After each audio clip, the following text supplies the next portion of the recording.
Hola, mi nombre es Marta Cohen, yo soy una patóloga pediátrica que reside en el Reino Unido y les quería hablar sobre los aspectos causales de la muerte intrauterina en la infección por SARS-CoV-2. También me voy a referir a la muerte materna durante la pandemia por este virus. Antes de ir directamente al tema de la mamá primero y del bebé después, pasando por la placenta, vamos a hablar sobre la evolución y cómo se desarrolló esta enfermedad. Recuerden que me pueden seguir en el @ Dr. Marta Cohen o en el Instagram o en el YouTube también Dr. Marta Cohen. Bueno, como saben, el SARS-CoV-2 es uno de los miembros de la familia de coronavirus. Antes hubo otro, que fue el SARS en el 2002 y el MERS en el 2012. En el año 2020 nosotros ya publicamos con los colegas españoles sobre los estudios microbiológicos post-mortem que se encontraban en ese momento, y en ese momento, en abril del 2020, la patología de la pandemia del COVID, la enfermedad estaba centrada en los pulmones. Las personas se morían o desarrollaban una neumonía, una neumonitis, y morían con ventilación mecánica y muy graves. Obviamente esto fue cambiando y vamos a ver por qué. Inicialmente se vio que había presencia de microtrombos en los capilares alveolares, es decir, los vasos sanguíneos muy delicados que se llaman capilares tenían pequeñas oclusiones que son los microtrombos. Entonces, el error primero fue que esos pacientes iban desarrollaban neumonía, se los colocaba en la ventilación mecánica y esos pacientes después se aprendió que en realidad morían más fácilmente. Entonces, lo que después se aprendió ya para el 21 de mayo, o sea, fíjense, esto comenzó en el mes de marzo, en el mes de abril ya teníamos muchos muertos, y en el mes de mayo ya nos dimos cuenta que lo que se producía es una lesión de endotelio vascular. ¿Qué es el endotelio vascular? Es lo que cubre los vasos sanguíneos por dentro. Entonces, esto es porque el virus ingresa por estos receptores que se llaman ACE2, son receptores de la enzima convertidora de angiotensina 2. Y esto es importante porque donde están estos receptores es por donde ingresa el virus y puede producir distintos síntomas. Y tengamos en cuenta que también están en la placenta. Y ahí es el motivo de por qué la embarazada y el bebé se afecta el embarazo, ¿no? Entonces, lo que se vio es que se produce una inflamación de los endotelios, que se llama endotelialitis, y eso induce esta trombosis de los vasos capilares, que se llama microtrombosis. Entonces, donde llegue esta microtrombosis voy a producir los síntomas. Si está en el pulmón, la neumonía y la insuficiencia respiratoria. Si está en el corazón, el daño del corazón y el infarto. Si está en el cerebro, que se afecta, un accidente cerebrovascular, una encefalitis, etc. Y es por eso que ciertas preexistencias como diabetes, hipertensión, obesidad, personas que son de raza negra, y después vamos a ver que también se le agregó el embarazo. La mujer embarazada que desarrolla COVID es una persona de riesgo, ¿no es cierto? Bueno, así que esto fue publicado hacia el mes de mayo del 2020. Y esto es lo que se vería, si hay algún médico aquí, esto es el alvéolo, y estos son los pequeños trombitos en los capilares alveolares. Entonces, se produce la inflamación de los vasos sanguíneos y produce esta lesión que inicialmente se interpretó equivocadamente como neumonía. En realidad es un daño vascular. Y esto es lo que les decía, que de acuerdo a dónde esté afectado el órgano que esté afectado, va a producir síntomas en el corazón, síntomas en el pulmón, etc. Bueno, también se afecta el sistema nervioso central en el 30% de los casos, y de ahí es que los pacientes que tenían COVID perdían el olfato. Obviamente los síntomas se han ido modificando de acuerdo al que el virus ha ido evolucionando. Pero al comienzo era muy común la anosmia, pérdida del olfato, sigue siendo común el dolor de cabeza, la encefalopatía, el cansancio, el sueño, el estado de confusión mental, los accidentes cerebrovasculares, se pueden producir en algunos casos, Y bueno, estos son los receptores que tiene el virus en el sistema nervioso central. Recuerden, el ACE2 es uno de los más importantes y es en realidad lo que el virus, que ha ido modificándose, ha ido adquiriendo cada vez más afinidad por ese receptor, y es por eso que, por ejemplo, los niños que antes no se enfermaban ahora se enferman más comúnmente, porque como los niños tienen naturalmente menos receptores, pero como el virus ahora tiene mucha más afinidad por estos receptores, se contagian más. Y también es que se ha hecho más contagioso el virus porque precisamente tiene más afinidad por estos receptores. Bueno, ¿qué más sabemos hoy? Ya les comentaba que si una persona tiene enfermedad cardiovascular de base, si tiene diabetes, hipertensión u obesidad, son las personas que se llaman personas de riesgo. Obviamente, cuando se afecta el corazón, el miocardio, puede haber shock cardiogénico, insuficiencia cardiovascular, infarto, disfunción del ventrículo, arritmias y trombosis venosa o arterial. Algunos pacientes pueden desarrollar miocarditis y muchos pacientes tienen secuelas prolongadas. Bueno, ¿qué encontrábamos nosotros en las autopsias de pacientes que tenían COVID? Cardiomegalia, dilatación del ventrículo, miocarditis, inflamación del corazón, miocarditis o pericarditis, etc. Bueno, y obviamente ya habrán escuchado hablar de las citoquinas, pero las citoquinas, el interferol, son factores, el sistema de las células T, en los pacientes que tienen menos número de células T, linfopenia, tiene que ver con el tipo de respuesta que esa persona va a tener el organismo, si va a ser más grave o si va a ser menos grave. Entonces, para hacer un resumen de esta parte, cuando el virus ingresa, primero hay una respuesta viral con esa respuesta innata de las células T y de las citoquinas, y luego va a haber una respuesta inmune adaptativa hacia el día 10 cuando ya hay, por ejemplo, anticuerpos, y luego va a haber una etapa de recuperación. Obviamente en el medio está que el paciente puede no recuperarse y fallecer. Entonces, nuevamente, de acuerdo a los órganos que se afecten, este ciclo va a mostrar cuáles son los diferentes síntomas. Lo que aprendimos después fue que se producía transmisión vertical. Es decir, primero se dijo que de la mamá, la mujer gestante, no le transmitía el virus al bebé, que no había riesgo. En Wuhan no había habido ningún caso de un bebé nacido de una mamá, de una gestante positiva. Sí, el 30 de abril se describe por primera vez del 2020 una embarazada que dio a luz a las 19 semanas de gestación, obviamente tuvo una pérdida de embarazo, y la placenta estaba infectada, pero no así el bebé.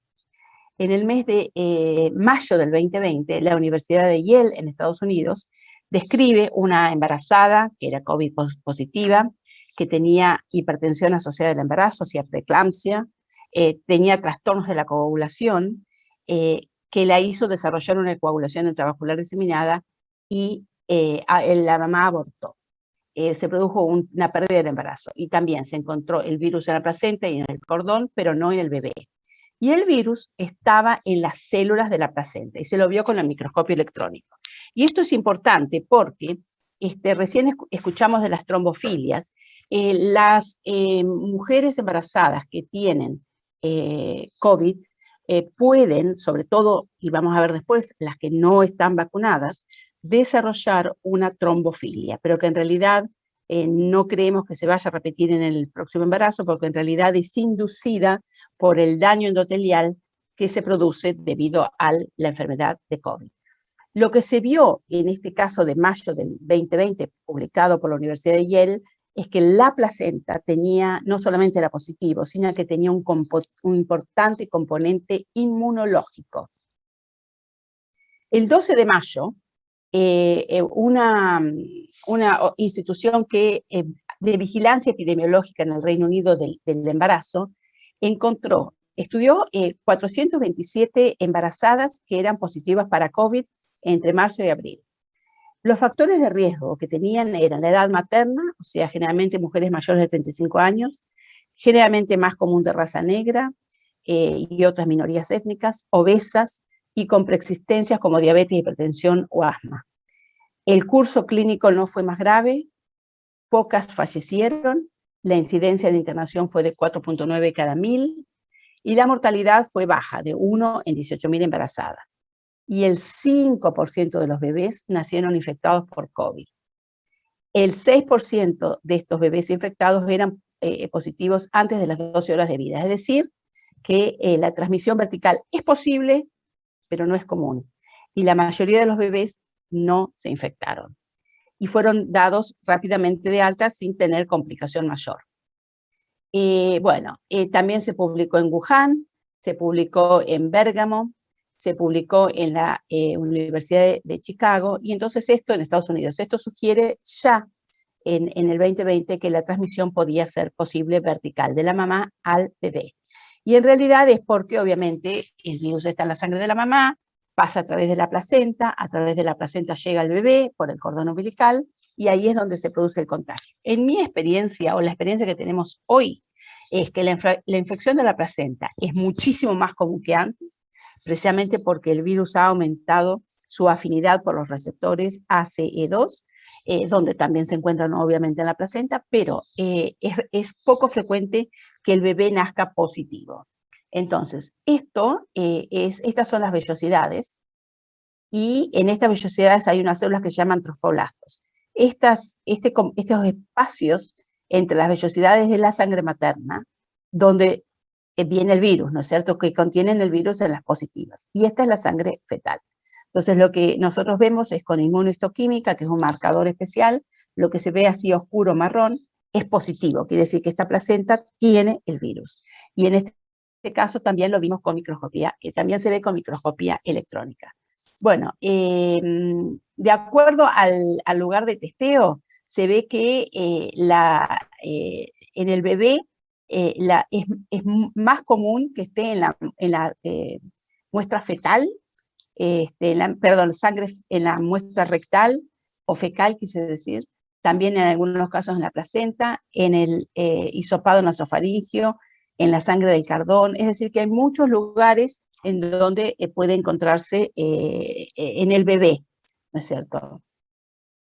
Bueno, durante la segunda ola, que fue la onda de alfa, que surgió en el Reino Unido, ya ahí aumentó el riesgo de el número de casos de mujeres embarazadas que tenían COVID. Y ahí ya salió publicado si había un riesgo de COVID durante el embarazo. Y vimos que los casos aumentaron. La variante alfa había surgido en el mes de septiembre en Kent, en septiembre del 2020, y ahí comenzaron a aumentar muchísimos los casos, y juntos con los casos también aumentaron los casos en las embarazadas. Esta variante alfa, que al principio se la llamaba beta 117, fue un 70% más contagiosa. Ahí hubo más casos en los niños y los jóvenes, y también en las embarazadas. En la edad media tenía un rango de 11 a 70 con una edad media de 41 años, y no era más letal, pero sí más sintomática, y tenía un gran salto evolutivo con respecto a la variante inicial de Wuhan.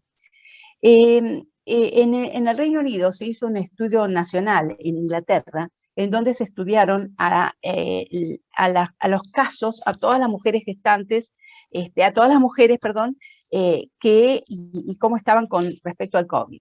342.080 mujeres, 3.527 tenían PCR positiva para el SARS, y lo que se vio que en ese momento era más común en mujeres jóvenes, no blancas, o sea, asiáticas o de raza negra, primíparas, que eran de áreas más pobres o que tenían comorbilidades, diabetes, hipertensión, obesidad.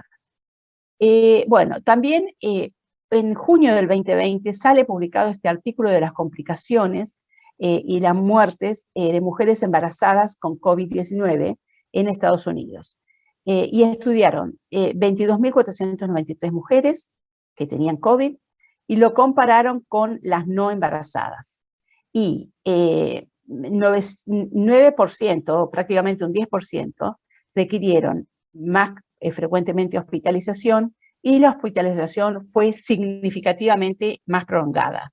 También fue más frecuente que la mujer embarazada ya durante en este estudio ingresara a la ventilación mecánica, y ahí fue la primera vez que se concluye que el embarazo es un factor de riesgo adicional en el COVID-19.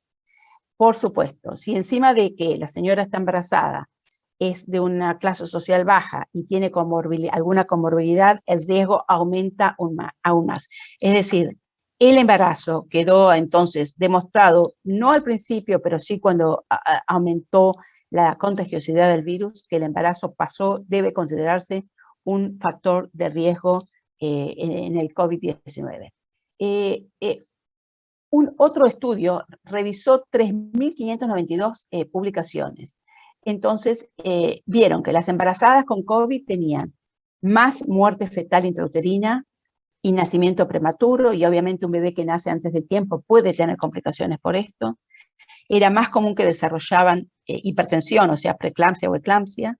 Era más común que tuvieran un embarazo ectópico, roto, que requirieran una cesárea de emergencia, que el bebé debiera ser admitido a la terapia intensiva neonatal, que el bebé evolucionara de una manera menos normal, porque precisamente debía ser admitido a terapia intensiva neonatal, y en los países subdesarrollados había mayor mortalidad materna. Es decir, que la mortalidad materna, de acuerdo a este estudio que revisó 3.592 estudios a su vez, vieron que la mortalidad materna se relacionaba con la calidad del acceso a la salud. Y esto fue publicado en el Lancet en el año 2021. Entonces ahí salió del título de la BBC que decía la muerte fetal intrauterina y la prematuridad, los riesgos de muerte intrauterina y prematuridad serían más altos en el embarazo que tiene COVID. Entonces, las vías de transmisión vertical de la mamá al bebé son intrauterina, transplacental o ascendente, puede ser en el momento del parto o puede ser luego del parto. Bueno, este otro estudio estudió también 53 mujeres con COVID que requirieron terapia intensiva en Suecia. Un porcentaje, 13 de las 53 habían estado embarazadas recientemente o estaban embarazadas. La mitad prácticamente de ellas requirieron ventilación, y el riesgo en mujeres embarazadas en el parto inmediato fue mayor para el ingreso a terapia intensiva y para la ventilación mecánica. Bueno, y como también llegan a la misma conclusión que se produce un estado de hipercoagulabilidad que aumenta el riesgo de trombosis en la microcirculación pulmonar y que se altera el sistema inmune. Bueno, esto sigue comentándose y comienzan cada vez más, hay más artículos que habla de el riesgo del COVID en el embarazo y en el posparto, en Brasil, por ejemplo, y el riesgo de muerte fue de 6.7 en las mujeres de raza blanca, y fíjense, prácticamente 2/3 más, el 11.5% en las mujeres de raza negra, porque obviamente además de estar embarazadas, tenían el riesgo de el color de la raza. ¿Y esto por qué es? En realidad, por un lado, es más común que las mujeres de raza negra sean más pobres, y segundo, o pertenezcan a estratos sociales menores, y por otro lado, hay un estudio que descubrió 2 genes relacionados con la mala evolución de COVID, y estos genes eran prevalentes en la raza negra. Luego de la variante alfa, tenemos la tercera ola, que es la variante delta, que surge en India, y que es mucho más contagiosa, que va de los anticuerpos neutralizantes, y que, bueno, se extienden, como ya saben, por todo el mundo. Y ahí es donde nosotros comenzamos a ver en el Reino Unido, a fines de la segunda ola alfa y a comienzo ya de la ola delta, esta gran afectación en las placentas. Esto es una placenta completamente anormal. Estas son vellosidades de la placenta que están, ustedes vieron que el espacio de la circulación materna era blanco con células rojas. ¿Por qué es blanco? Porque es un espacio virtual intervelloso. En este caso está completamente ocupado por este material acidófilo color rosa, que es fibrina. Es un material también de la coagulación y con inflamación. Esto es lo que nosotros ahora llamamos placentitis porque es la inflamación de la placenta asociado al COVID-19. Esto es la inmunohistoquímica, que lo que es marrón es positivo, quiere decir que tiene el virus, y esto es la microscopía electrónica que muestra la presencia del virus precisamente en el trofoblasto. Bueno, por suerte, esto hace 2 semanas nos han publicado, luego de varios meses, en una revista del grupo de la revista Lancet, que este artículo que dice la evolución de la placentitis y por SARS-CoV-2, la experiencia multicéntrica durante la ola alfa y delta en la pandemia del coronavirus en Inglaterra. Y nosotros lo que estudiamos fueron 59 mamás que dieron a luz a 61 bebés. Las mamás tenían todas placentitis por COVID. La edad gestacional fue de 19 a 41 semanas. La mayoría eran del tercer trimestre. 30 bebés, o sea, el 49%, tuvieron muerte intrauterina. Fíjense el alto porcentaje de mamás, de mujeres embarazadas. Y fíjense que en este momento todavía no había vacuna. Es decir, que esto ha disminuido significativamente, porque ahora seguimos viendo, pero la mamá están vacunadas y en general no desarrollan esta placentitis. Las mamás obesas tenían mayor riesgo de muerte intrauterina cuando se las comparó con aquellas que no eran obesas, lo que interpretamos es que la placentitis por el SARS-CoV-2 es una entidad que se asocia con el riesgo de pérdida de desembarazo, particularmente en el tercer trimestre.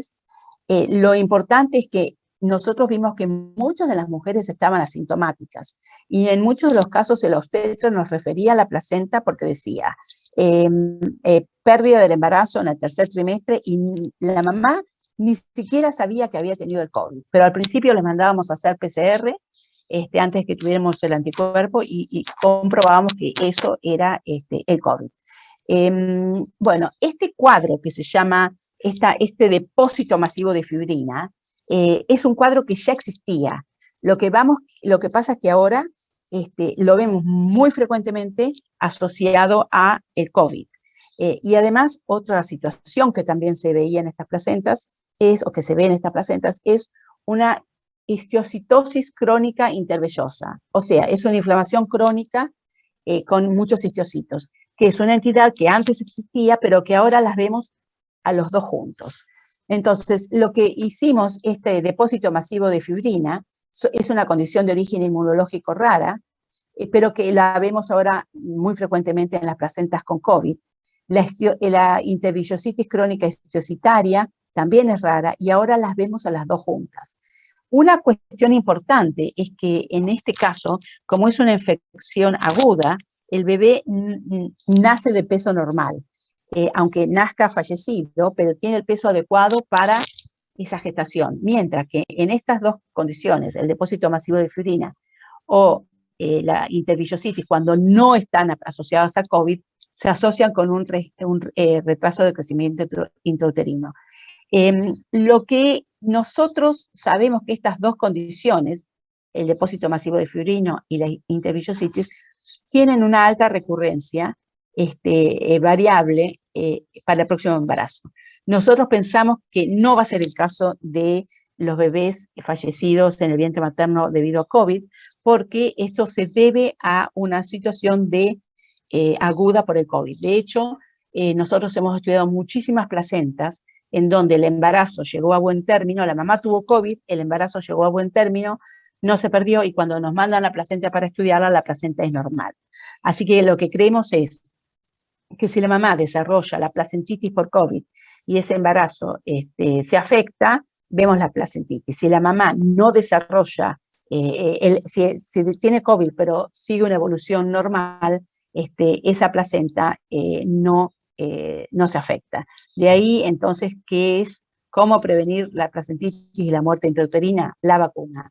No hay mejor manera para esto que la vacuna, sobre todo en etapas tempranas del embarazo, y porque así también los anticuerpos le van a pasar al bebé. Bueno, muchas gracias y no sé si hay tiempo para preguntas.